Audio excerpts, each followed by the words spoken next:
Over a century ago, railroad baron William McKenzie built the house of his dreams in Kirkfield, a quaint town in rural Ontario. This house is now a beautiful country inn.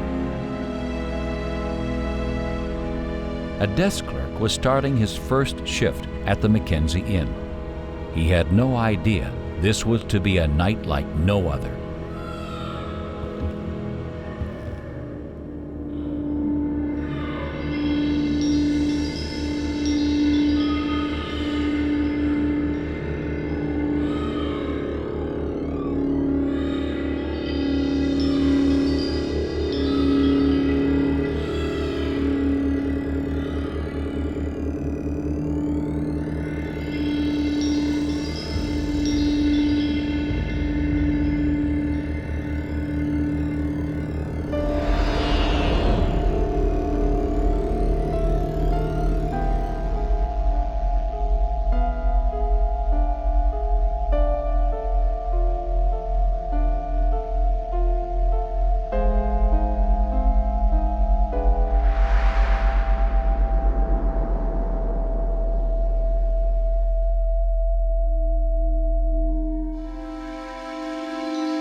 Since construction began in 1888, Kirkfield, Ontario's Sir William Mackenzie Inn has been many things, from a private home to a school, even a convent, and now a bed and breakfast. This building has touched the lives of so many people, some of whom have chosen to stay on long after death. A guest at the inn was leaving for the evening when she heard the sound of piano music drifting through the downstairs rooms.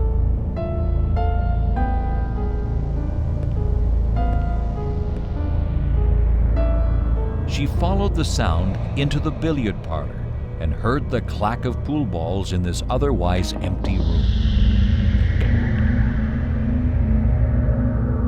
Once again, she was startled to hear the sound of music, this time seeing a ghostly young girl seated at the piano. The child looked at her and quickly darted away.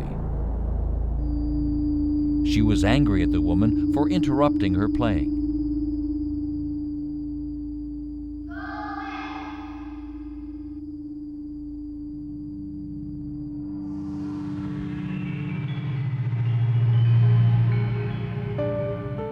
Number of reports of seeing a little girl. The previous owners to us in the restaurant reportedly seeing a young girl hidden with sort of shabby knees, dirty knees hidden underneath one of the counters there on a couple of occasions. In one of the closets up on the third floor where the domestic servants used to be during Mackenzie's time. And there's a very large lead-lined cistern up there that holds a whole lot of water. And a couple of different mediums had these impressions that a young girl might have been abused or drowned there, or perhaps even her body was put there after some foul play had come to her. Some people have said that they've seen a ghostly nun walking back and forth between the main residence, the inn, and the gatehouse. And of course, it was the sisters in the early 30s that put the extension on the gatehouse and built it into a two-floor building with the classrooms up there. And there's actually old original signatures on the walls up there of the tradespeople that built it. So there certainly can be a presence there, perhaps. A noted psychic was staying at the McKenzie Inn. She was awakened with the sensation of the entire room rocking, as if shaken by giant hands. An unseen force began pulling at her bedsheets, terrifying her.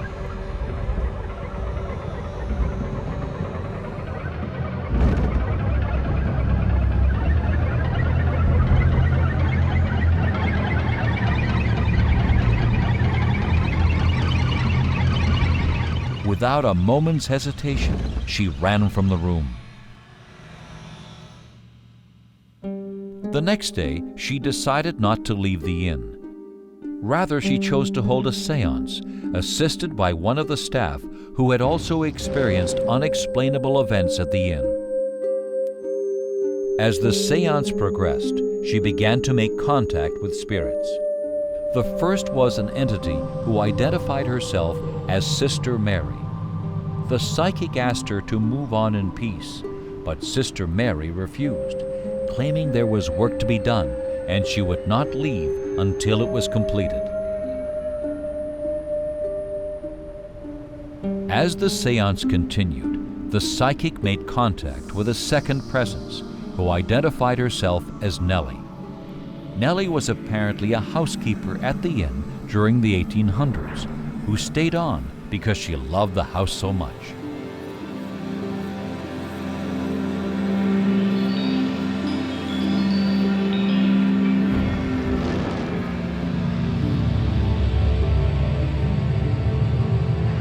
The psychic was exhausted, and the séance came to a close.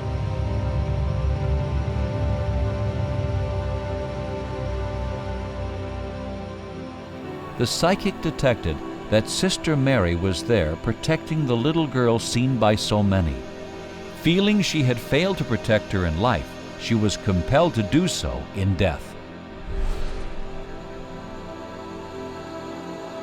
That night, the psychic was awakened by a blinding blue light.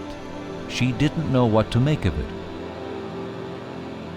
until she looked over and saw the figure of Nelly knitting peacefully. Amazingly, the psychic remained calm and felt an overwhelming sense of warmth and joy emanating from Nelly.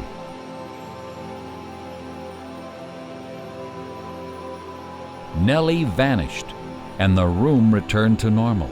But those feelings remained with the psychic ever since, feelings reported by many fortunate guests at the Sir William Mackenzie Inn. The present owners and many of the guests can't deny that they are not alone, a simple fact that they have chosen to accept. And the spirits who linger at the McKenzie Inn have made sure that those who check in as rigid skeptics always check out as true believers.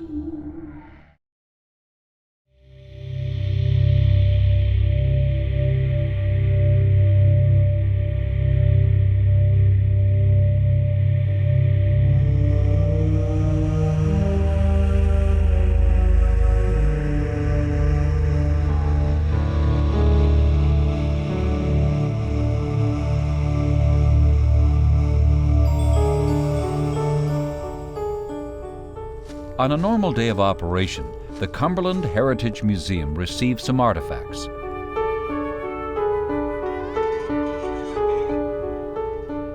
The items were to be placed on display in the portion of the museum called the Ferkins House.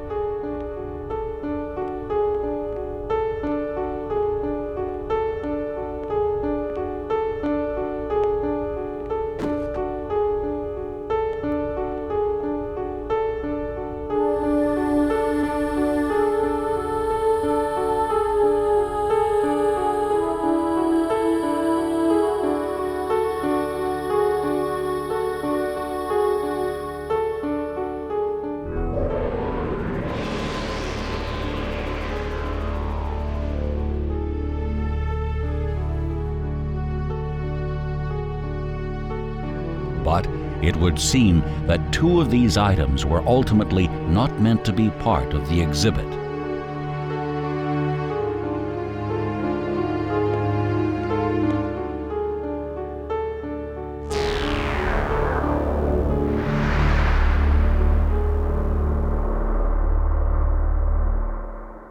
Often, when someone holds an object dear to their heart in life, they take this connection with them beyond the grave. This phenomena is very visible at the Heritage Museum in Cumberland, Ontario. In the museum's Ferkins House, there is a spirit who remains possessive of two of the house's wonderful artifacts. Museums acquire artifacts from many different places. Although many practical things can be learned from them, the authentic history of some of these artifacts remains a mystery.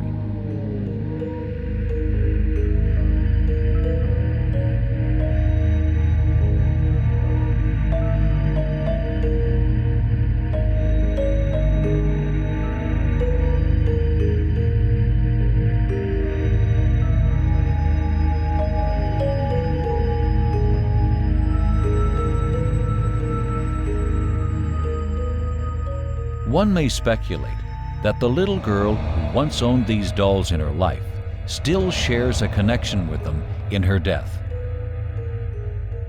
Here at the Cumberland Heritage Museum, a lot of people feel that the Duford House is inhabited by spirits. Other fellow employees have experienced cold chills and footsteps being heard around upstairs, as well as the dolls being moved around for them as well. Now, a lot of people believe that it is the spirit of the little girl who is playing with the dolls that is moving them around.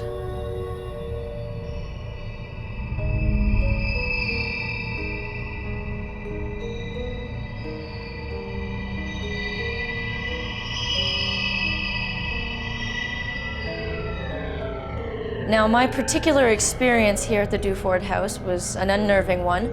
I walked in at the beginning of my shift to straighten up things before tour arrived, and I found the two dolls lying on the floor here in the living room.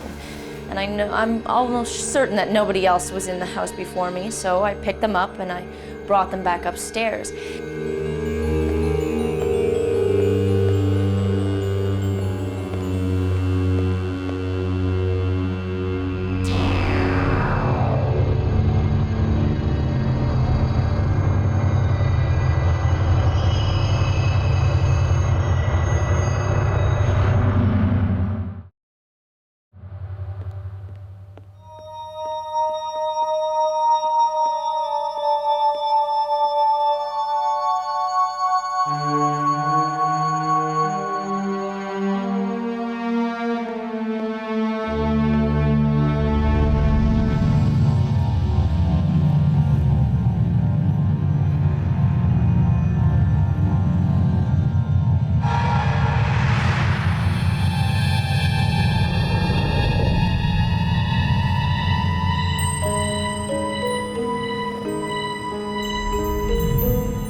As I was straightening out the bedroom, a fellow employee of mine had come into the house and he had given them to me when I had just put them down on the chair behind me.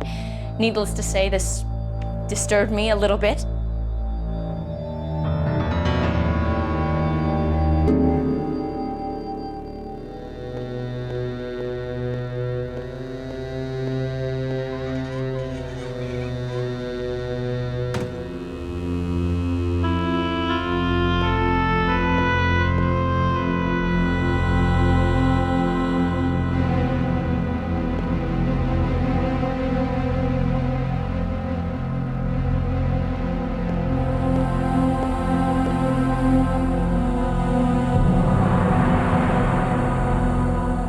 So we placed them, I placed them back onto the chair and I went back down the stairs to straighten up the dining room.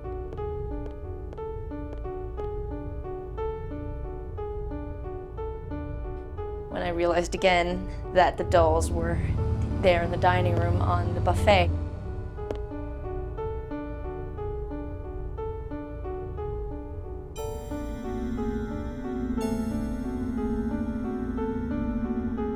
And that was when I left the building.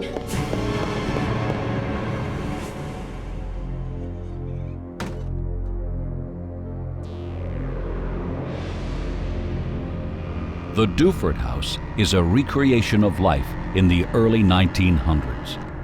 Everything in the museum is authentic turn-of-the-century fare, including the little girl who continues to play with her beloved dolls. One Halloween night, a radio station decided to stage a publicity stunt. The stunt was in keeping with the holiday theme. A member of the staff volunteered to spend the night in the allegedly haunted Ferkins House. He was a skeptic and was sure that nothing would happen, but as it turned out, he was wrong. He took a quick tour of the house and decided to settle in, waiting to see if, in fact, any strange events were going to take place. On the table next to where he was sitting was a book on magic. As he picked it up and started to read, he felt as if he was no longer alone. He began to hear the sound of footsteps echoing through the house.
Glimpsing the mysterious figure for a second time, he decided the radio station stunt was concluded.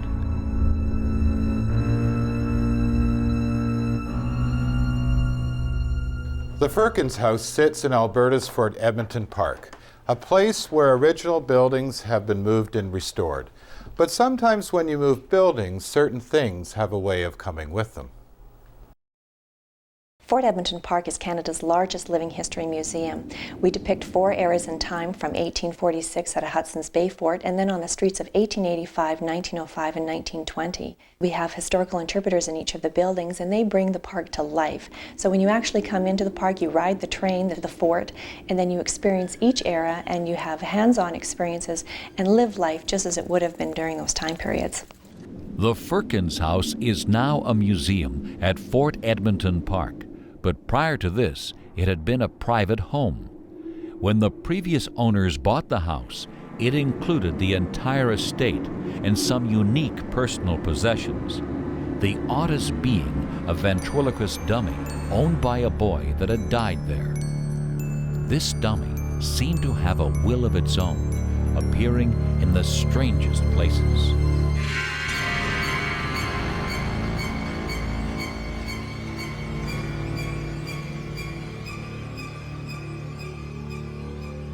Much of the paranormal activity in the house occurs in the bedroom where the boy died.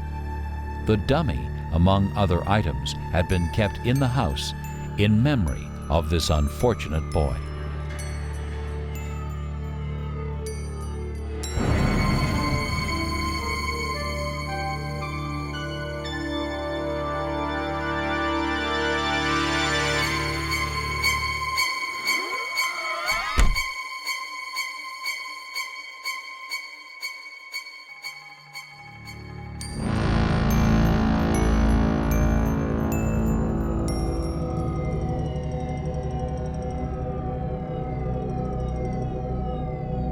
The boy had fallen ill and was confined to his room. He spent his final days practicing magic and ventriloquism. Throughout the young boy's illness, his loving mother never left his side. Eventually, the boy succumbed to his illness, and he died with his mother at his side. Their spirits linger on in the house today. Another terrifying incident took place when the owner decided to redecorate the boy's room. As she climbed the stairs, she came face to face with a pale figure blocking her passage. Slowly, she made her way up to investigate.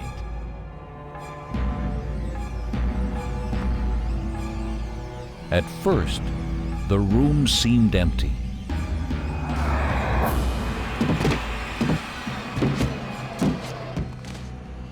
Feeling that she was in physical danger from the spirit, the terrified woman chose to donate the house to Fort Edmonton Park. To this day, paranormal researchers flock to study the Ferkins House. I came here to the Ferkins House at night to take some photographs. I felt a continuous sense of my every move being watched by someone.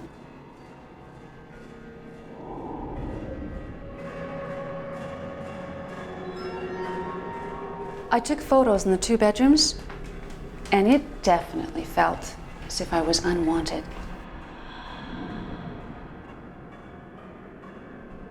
Downstairs, I felt I was being watched, but not in general. More like someone was actually in the room with me.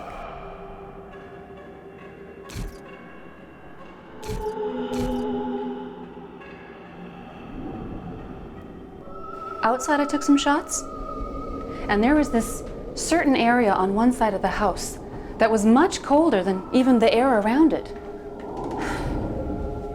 And when I took a photograph of the window from the woman's bedroom, the light was on, and the curtain seemed to be pulled back. When I got the film developed, I was surprised by it. There were these strange balls of light in some of the rooms. It was though the film somehow managed to capture the image of the spirits in this house. I will never forget the feeling of being watched from that upstairs window. Even though the Ferkins House has been uprooted from its original foundation, the spirits still feel it is their home. Consider this: the next time you're moving a house, you may be moving more than just plaster and nails. There is an abandoned railway tunnel in Niagara Falls which has a special significance. It is the birthplace of an infamous urban legend. For decades, people have hiked through the woods to catch a glimpse of the ghosts in what locals have christened the Screaming Tunnel. One young woman brought her visiting friend. She shared the sad tale of the little girl who had been killed inside and whose tragic story became the basis for this ghostly legend. Like many local young people, she had already challenged the ghost of the tunnel, proving her courage to her friends. She then prompted her friend to do the same and share in this Niagara Falls rite of passage. The 2 women waited for nightfall.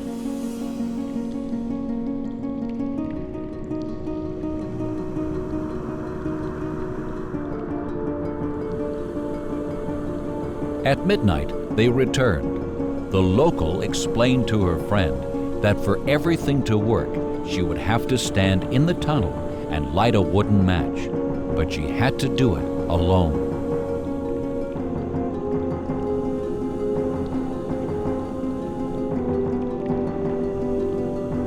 Not knowing what to expect, her fear began to mount. She fumbled with the matches. Her heart was pounding.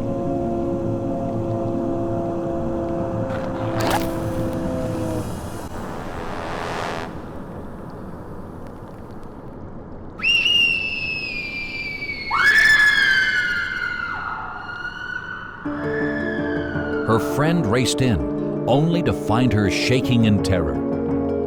The visitor had learned firsthand why this place had earned the name, the Screaming Tunnel.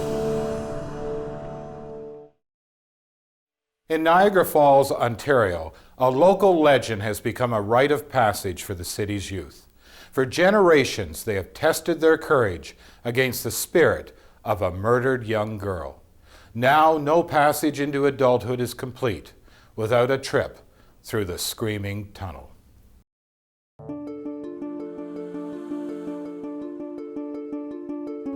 The tunnel has lots of mystery and legend. The tunnel itself was built just before the outbreak of World War I. When funds fell through and they were having financial difficulties, all plans had to be scrapped, including the tunnel here. It was just left unused. There is the infamous legend here of the girl who brutally died in the tunnel. According to legend, the little girl had been forced to flee from her psychopathic father. He had just lost a bitter custody battle and, in a fit of rage, had burnt down their house. Get back here! Narrowly escaping the fire, the little girl tried desperately to get away. Where do you go? She ran as fast as she could through the woods near her home, but every time she stopped for breath, she could hear her father coming up behind her. He was closing in quickly. Where are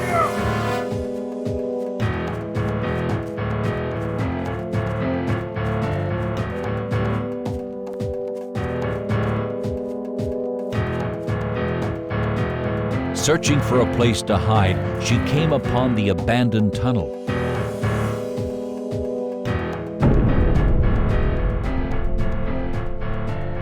In terror, she ran into the darkness, hoping the shadows would conceal her. But there was no hiding from her deranged father. He followed her into the tunnel.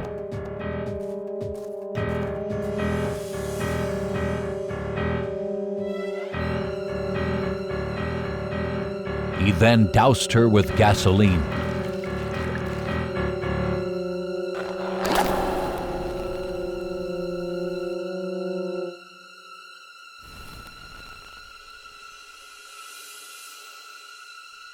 And in one horrible final moment, burned her alive.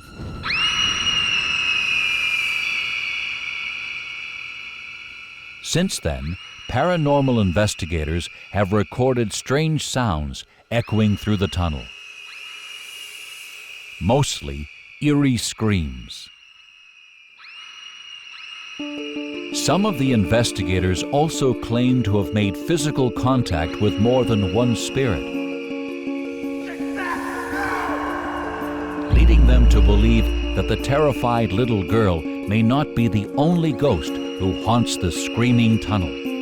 They say that at midnight you can come here to the tunnel, stand right in the center of it, bring matches. They say that they have to be wooden matches, you can't use a lighter. And when you strike the match, you hold it up, and you're supposed to hear a scream, immediately followed by the match burning out. The same local resident and her friend bravely returned to see if they could repeat their earlier experience.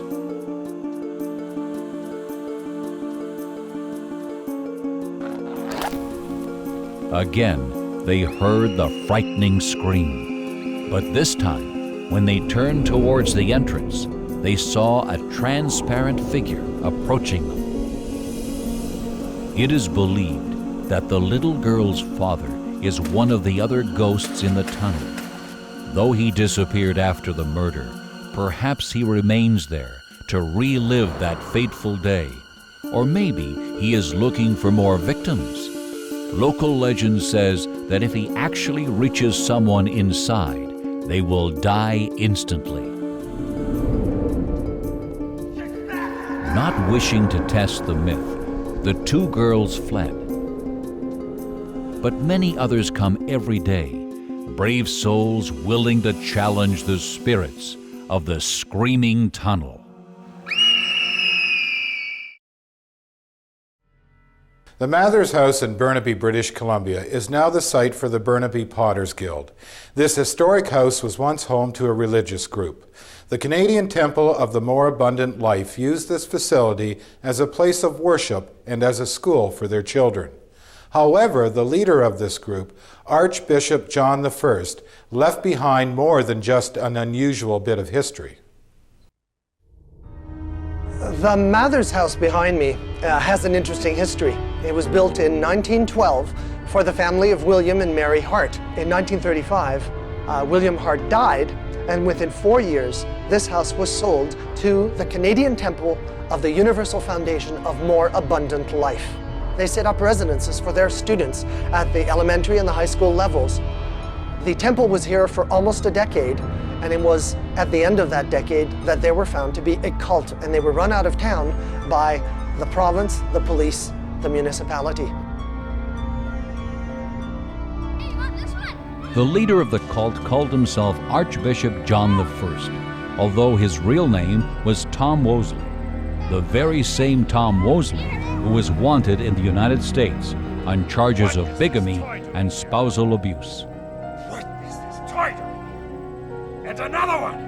Even more disturbing were the allegations of child abuse. Who left these toys in the grass? John I was no saint and had a terrible temper, often venting his rage on his students. It was not uncommon for the Archbishop to chastise his kids regularly. Though the specific punishments varied, they were always harsh and cruel. I'm sick and tired of having to remind you where the toys should be, and not in the grass. At times, he would lock children in closets for hours, and there was also speculation of physical abuse. Now you sit down too. Often, he would single one child out. Then he would yell and scream insults at the top of his lungs in order to humiliate each child in front of their peers. Are you whispering behind my back? How many more times do I have to tell you we don't do things like that? Other than leaving a very dark mark on this house and the people who lived here under his severe discipline, Tom Wolsey has disappeared from history after having been run out of town. However, children who had become victim to his humiliating acts still seem unable to sever their terrifying bonds with this place. We're not going to have any more of this, are we? Are we? There were many allegations of Archbishop John I manifesting his temper against the children who were the residents in these houses, where for even minor misdemeanors, the children were locked up in closets for many hours at a time without any contact. This may explain some of the phenomenon here. On one occasion, a maintenance man came to work. Upon entering the building, he found a misplaced toy. As he continued down the hallway, he found another. Finding these items strewn about seemed peculiar to him, since there were no children around. Inside another room, the maintenance man heard a rustling sound coming from the closet. Suddenly, the toy he was holding was snatched out of one hand, and then the other. The man stood there dumbfounded when he heard the rustling again. The noise grew louder. The man slowly and carefully walked towards the closet and peeked inside. He saw the figure of a young boy. The young spirit was obviously disturbed by the maintenance man's presence and made it abundantly clear he did not want him there.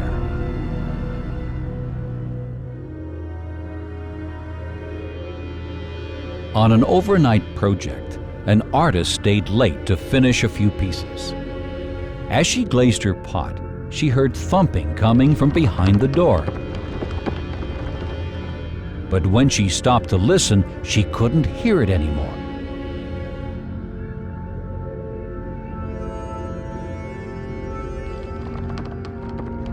The thumping started again. This time, she slowly walked over to the door to listen more closely. But the noise stopped a second time.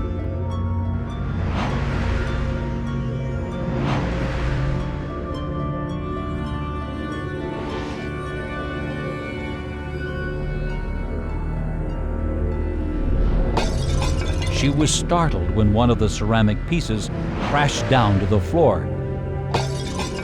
And then another. The woman saw the young, ghostly figure destroying her work. She turned and struggled with the door. Someone or something was preventing her from escaping that room. Finally, the door came loose and she ran from the room. This was by far the most terrifying experience of her life. The Mathers house seems to be home to many tormented children. Perhaps those who had been abused and victimized in the Archbishop's so-called religious cult have returned to relive their childhoods without persecution, but this time exercising their vengeance on anyone who enters the building. The Marr residence in Saskatoon is a museum and meeting center, but after hours it takes on a life of its own as home to an array of spirits. A staff member had stayed late, finishing notes after a board meeting.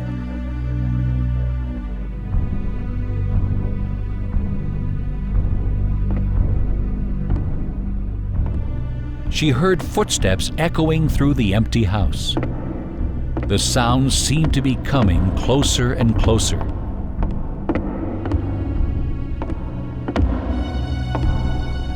She was shocked when a man stepped into the doorway. He was pulling on a pair of white gloves. His body was transparent, and he began to almost vibrate, as if being electrocuted. She knew this was not an actual human being, but some sort of apparition.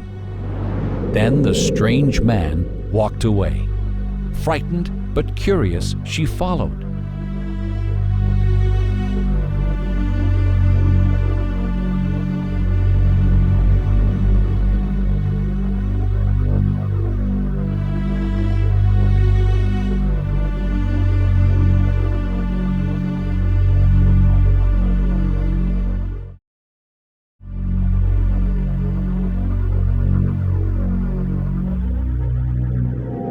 Entering the downstairs parlor, she found herself surrounded by floating orbs of light. These luminescent balls seemed to dance around the room, accompanied by the sound of children's laughter. The mysterious lights fascinated her, and for a moment she forgot her fears.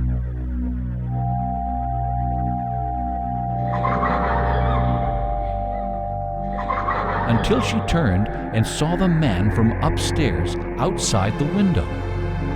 His expressionless stare sent a shiver up her spine. And as her terror intensified, she ran away in fear. Saskatoon's Marr residence is one of the most unique and historically important houses in Saskatchewan. It is also haunted. Ironically, this very small home houses 3 distinct and separate ghostly entities. The Marr is the oldest house in Saskatoon that's still on its original site. It was built in 1884, and the city acquired it in 1979, and it became a designated heritage property and is now open to the public for programming. There was a group of school children that came through the building one summer, and one of their chaperones was a woman who was psychic, and she was very intrigued by the possibility of ghosts, and actually came back later and walked through the house with us and described the various presences, including the fellow in the upstairs bedroom. She said he was a fairly reclusive sort, spent a lot of time in his room reading. He worked at a business that required him to do record keeping, and he was very proud of his penmanship, and he was very vain about his hands, and he always wore gloves on his hands whenever he went outside. The antique desk that was once in the upstairs bedroom is now displayed in the parlor. This may explain why the ghost has begun to appear downstairs. For a quiet, educated man, this writing table was most likely where he felt at home. Following a function, another staff member heard sounds coming from the parlor. She saw a young man sitting at the desk. When he saw her watching him, he immediately stopped what he was doing, picked up his white gloves, and walked off into the corner of the room, out of her sight.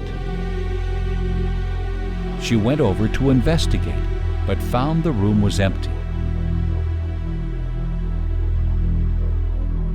But the most startling part of the encounter was the desk itself. The woman watched in amazement as all the items began to disappear one by one. And then the writing table closed up on its own. The room had returned to normal, but she couldn't shake the feeling that there was still something there with her.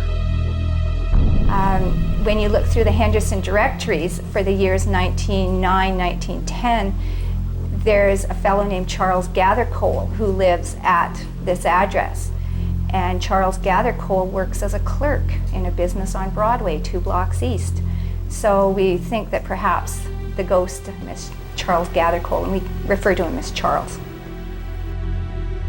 The ghost downstairs is a very unsavory sort of character, and both the woman who worked in the office upstairs and I felt uncomfortable in the basement. She said she could only be down there for about 10 minutes at a time before she felt somebody watching her. And he's big and burly and dirty and bearded, and he's got yellow teeth and yellow fingernails, and he smells. And he's just a very unsavory character. And he also has expectations of women and that they should know their place. Many of the staff have had unnerving encounters with the spirit in the basement. A woman went downstairs to locate some stored files. Immediately, she felt uncomfortable, as if something was not only watching her, but inexplicably, she felt quite threatened too.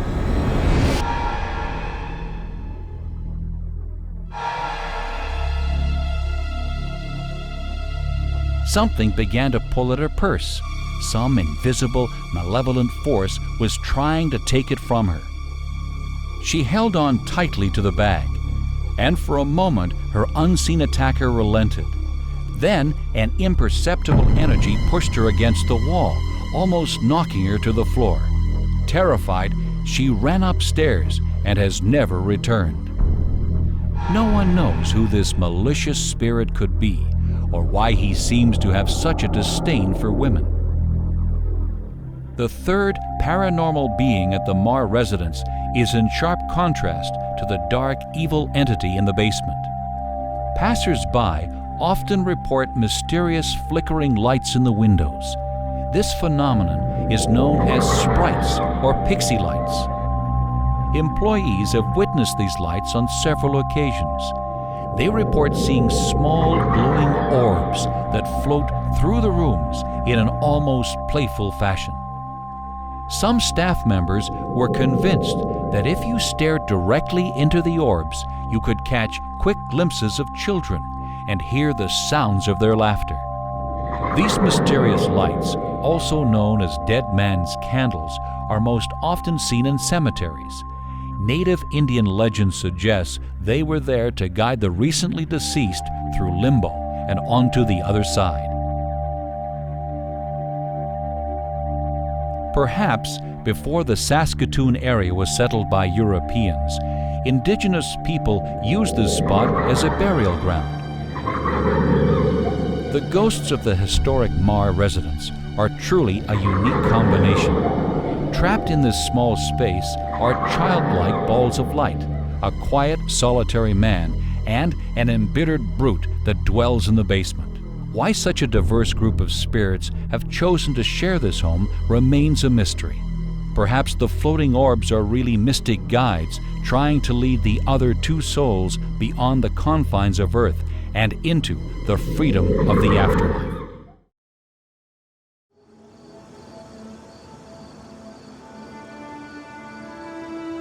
Walter Peck, a staff member at Edmonton's MaKaii School Museum, was working late, preparing a room for an important meeting the next morning.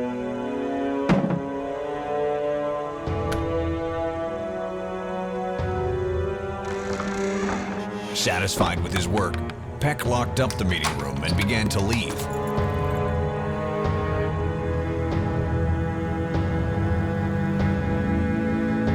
As he walked down the hall, he heard the sounds of children echoing through the empty building.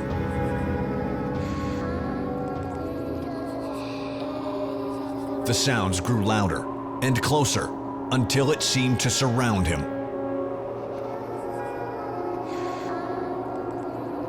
Frightened, Peck ran from the building. Outside, Peck felt a bit embarrassed, knowing there had to be a rational explanation for what he had just experienced. Peck glanced back at the building.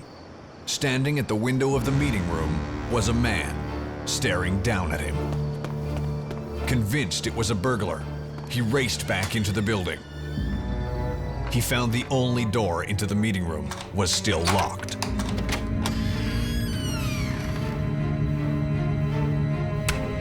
Yet somehow, his carefully set up room had been reduced to a shambles.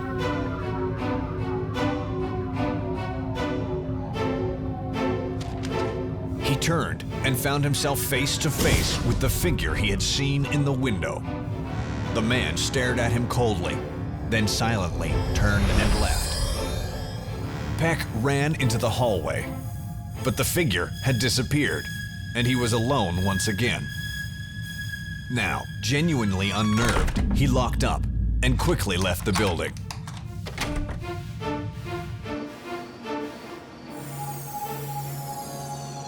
This would not be Walter Peck's last encounter with the mysterious gentleman.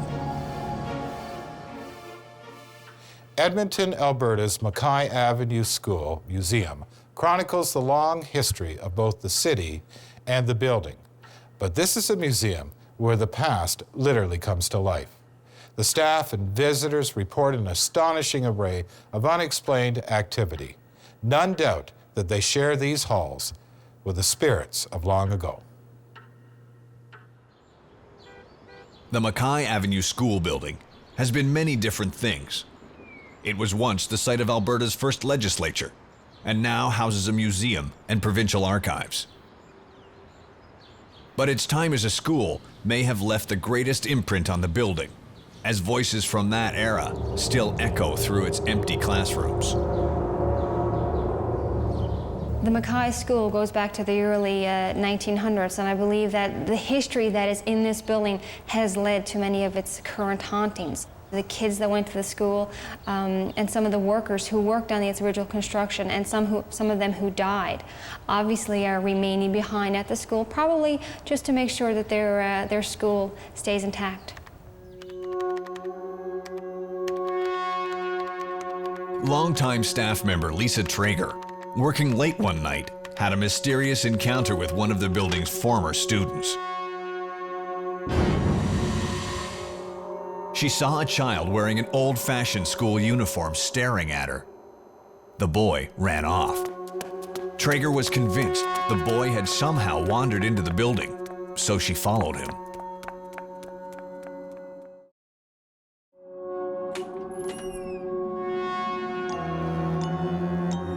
The boy glared at her, angry at the intrusion.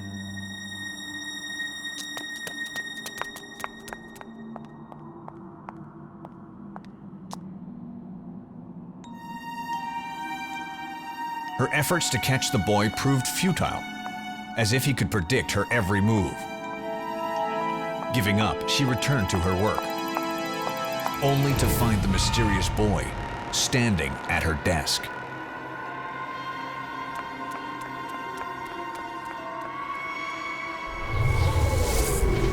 Her search turned into an eerie game of hide and seek, but the boy almost seemed to disappear and reappear at will.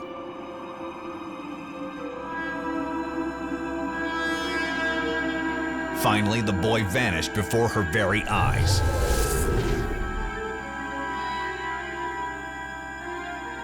Shaken, she returned to her desk, only to discover her computer and paperwork strewn around the room. It looked as if a tornado had struck, or an angry child. Other members of the staff have investigated the phenomena and discovered clues to at least one spirit's identity. I've been here since October 1984. And the building I work in is haunted because a lot of people have had different and unexplained experiences, including myself. Well, there's been many nights with the Ouija board, and the very first time with the Ouija board, I made contact with a fella, and he identified himself as Peter.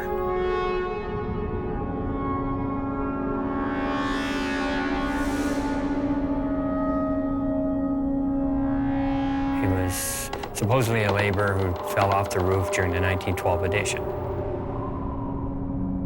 Peter identified himself as dying on January 3rd, 1912, and I was born on January 3rd, 1951. And our schoolhouse opened on January 3rd. I feel maybe that's why there's a connection between Peter and myself.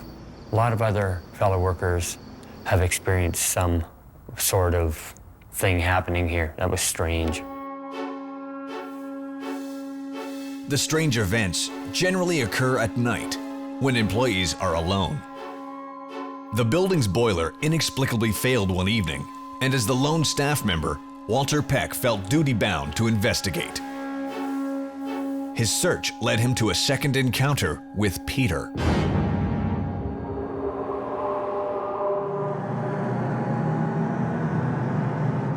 Peck has since moved on to a new position and declined to be interviewed about his experiences. After hours in the MaKaii school is when another employee experienced unexplainable events. First, she heard the sounds of children. The door suddenly slammed shut. No matter how hard she tried, the door would not move. But the moment she released it, the door opened by itself.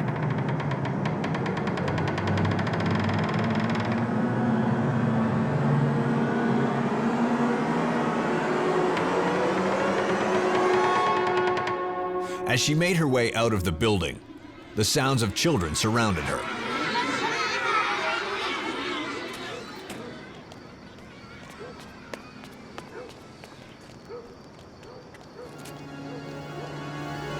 At the window stood the ever-present spirit known as Peter, the eternal night watchman of the MaKaii school. Some theorize that Peter is a guardian, protecting the young spirits that inhabit the building. We may never know why these entities have chosen to stay on after death, but one thing is clear. As long as this historic building stands, its hallways will never be truly empty. The beautiful and elegant Dean House restaurant is a popular dining spot in Calgary, Alberta.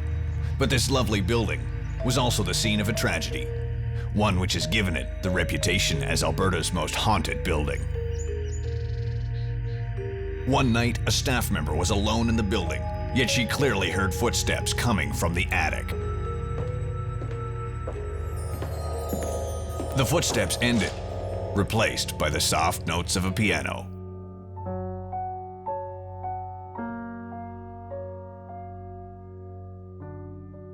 Nervously, she made her way up the stairs to investigate.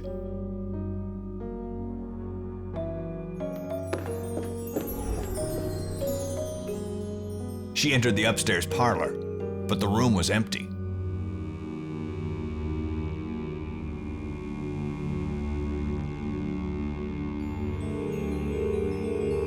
Relieved, she made her way to the piano and casually hit one of the keys. The moment she did, the room began to come alive. A rocking chair began to slowly move on its own. She reached out to steady the chair, but the rocking stopped before she could touch it. Then she saw a crimson stain on the floor. She reached down to touch the puddle when it vanished. A low, whispering sound began to emanate from a mirror in the corner. Cautiously, she made her way towards it. Behind her was a woman with wild, angry eyes. She turned to protect herself, but the room was empty. Then, some invisible force began to move the rocking chair again, and she fled, knowing she had encountered the spirits of the Dean House.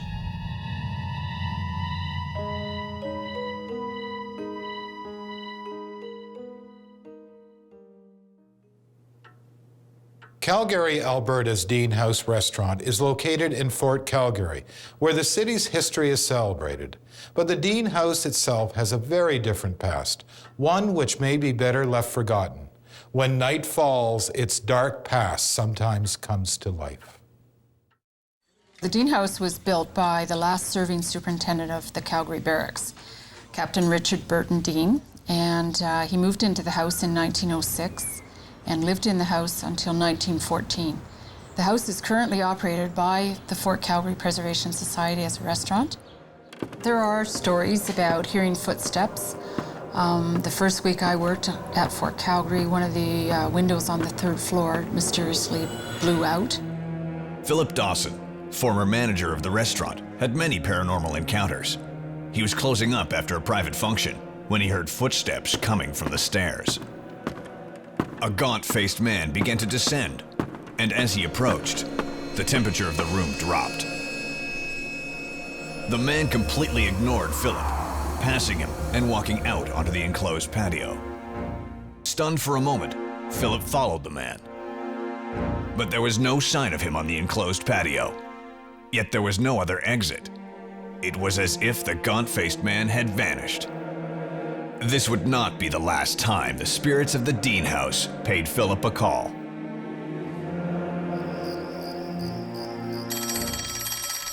On another occasion, he distinctly heard a phone ringing in the building's parlor.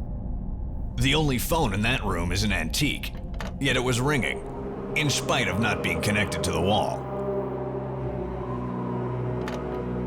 Then the gaunt-faced man appeared again, standing in the doorway, staring at Philip, who was frozen in fear.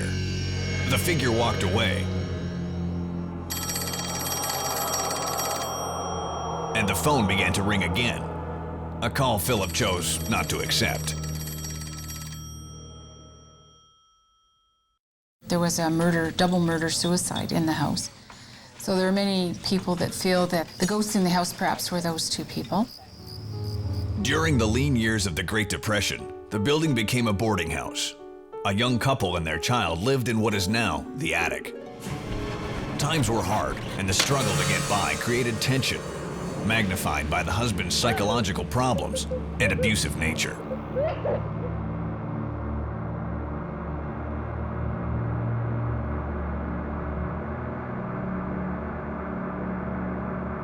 The husband's behavior became more and more erratic until finally, one night, his inner demons took control.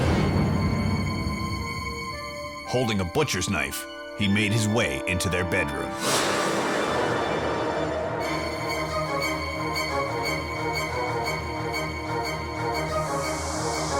He slashed his wife repeatedly and left her mutilated body on the bed.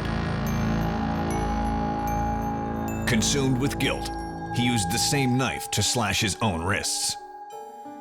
In the morning, it was their child who came upon the gruesome aftermath. She survived the experience physically, but psychologically, it destroyed her. The brutal acts committed here may have left a permanent imprint on the house.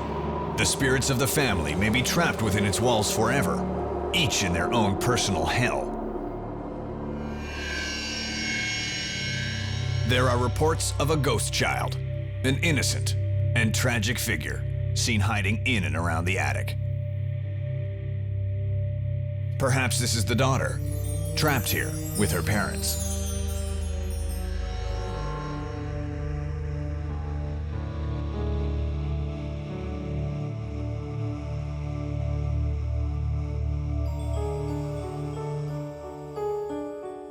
Philip Dawson had another strange experience.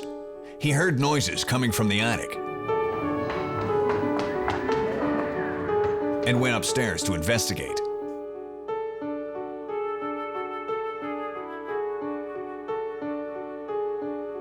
Upon entering the attic, he saw a child, dressed in clothing from a bygone era. She saw him and did not take kindly to his presence. She raced at him, only to disappear mere inches away. To this day, Philip refuses to enter the attic of the Dean House.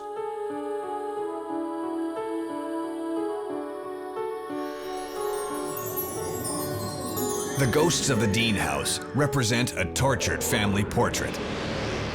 The spirit of the woman in the mirror, condemned to relive her brutal death. Her child, even though she lived on for many years after the murder, the happy little girl she once was, died that fateful morning and has returned to the building.